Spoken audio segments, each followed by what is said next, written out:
یہ شہر کے لیے جتنے بے وفا مفتی اسماعیل صاحب نہیں ہے، اس سے زیادہ بے وفا یہ لوگ ہیں جو لوگ گرو اور وارڈ کی عوام کے ساتھ دھوکہ کرتے ہیں اور وہ ووٹیں لے کے مفتی اسماعیل کی جھولی میں ڈالتے ہیں۔ آپ نے کہا کہ میرا انتقال ہو گیا تھا، آپ نے کہا میرا انتقال ہو گیا تھا، مطلب آج دوبارہ جنم لینے کے بعد آج کے دن آپ 1 سال کے ہوئے ہو، آج آپ کو ہیپی برتھ ڈے مبارک ہو۔ تعلق سے آپ بھی MLA نے جس کے پیچھے آپ نے ایڑی چوٹی کا زور لگا دیا، جس کے پیچھے آپ نے گرو اور وارڈ کی عوام کو دھوکہ دے کر کے ان کی ووٹ لے کر کے آپ نے اس کی جھولی میں ڈالا۔ آج کی الیکشنی جائزہ میٹنگ کے صدر صاحب آصف سید رشید، تمام ہی ذمہ داران، بزرگان محترم اور عزیز دوستوں، ہم جانتے ہیں کہ آج کہیں وہ دن تھا اسمبلی الیکشن کے نتائج آئے پر، اور بہت گر پڑ کر کے، بہت ایڑی چوٹی کا زور لگا کر کے، بہت شہر کو مذہبی باتوں کے اندر الجھا کر کے، بہت جھوٹ فساد بول کر کے، بہت تماشا کر کے شہر کے موجودہ آمدار صاحب نے رکنیت حاصل کی اور جیت حاصل کی۔ تو یاد ہوگا کہ 2019 کا الیکشن بھی انہوں نے جیتا تھا۔ 2019 کے الیکشن کے اندر انہوں نے جو وعدے کیے تھے عوام سے، وہ تمام وعدوں کے اندر وہ اپنے ناکام ثابت ہوئے۔ یہی وجہ تھی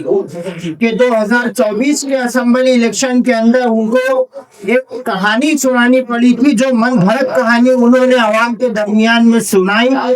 عوام کے جذباتوں سے کھیلا۔ انہوں نے یہ کہا تھا کہ مجھے کچھ لوگ دبا رہے تھے،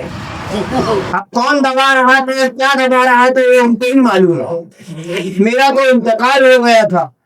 کچھ لوگ مجھے پوچھ رہے تھے کہ تمہارا نام کیا ہے، پھر میں نے کہا کہ میرا نام اسماعیل ہے، تو جب مجھے چھوڑ دیے۔ میں ان سے یہ کہنا چاہتا ہوں کہ وہ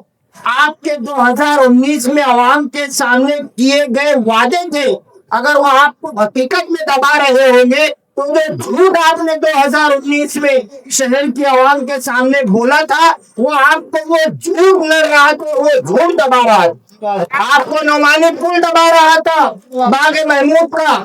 آپ کو درے گاؤں کا بنکر سرکل دبا رہا تھا۔ اگر اس کے اندر کوئی لیڈیز بھی دبانے والی میں ہوگی تو آپ پایا کی سنداز دبا رہی تھی، آپ نے اس کے اوپر 2019 میں اسمبلی الیکشن لڑا۔ یہ من گھڑت کہانی سنانا بند کر دیجئے، مجھے حیرت ہوتی ہے۔ آپ نے کہا کہ میرا انتقال ہو گیا تھا۔ جو لوگ عربی جانتے ہیں، یہ چیز کو سمجھتے ہیں، عربی کی گردان ہے انتقل ینتقل، منتقل ہونا، انتقال ہونا مطلب منتقل ہونا۔ آدمی اس عالم سے اس عالم کی طرف منتقل ہو جاتا ہے، یہ دنیا سے وہ دنیا کی طرف منتقل ہوتا ہے۔ اور ہم جس شریعت کے ماننے والے ہیں، محمد صلی اللہ علیہ وسلم کی شریعت میں زندگی اور موت ایک مرتبہ ہے۔ قرآن کریم کے اندر صاف یہ بات کہی گئی ہے، اور ہم ایمان رکھتے ہیں کہ ایک مرتبہ ہمیں زندگی ملیں گے۔ آپ نے کہا کہ میرا انتقال ہو گیا تھا، آپ نے کہا میرا انتقال ہو گیا تھا، مطلب آج دوبارہ جنم لینے کے بعد آج کے دن آپ 1 سال کے ہوئے ہو، آج آپ کو ہیپی برتھ ڈے مبارک ہو۔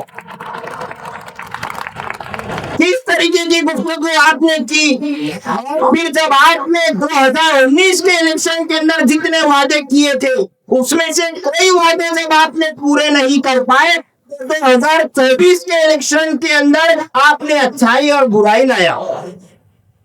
شہر کے سامنے ہے، آپ خود 1 سال کا محاسبہ کریں،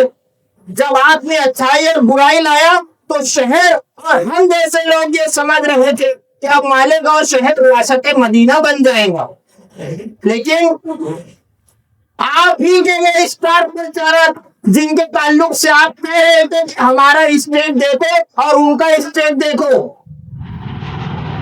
آج جو اچھائی ہے برائی کے علم بردار تھے، شہر جانتا ہے کیا کچھ اور کاج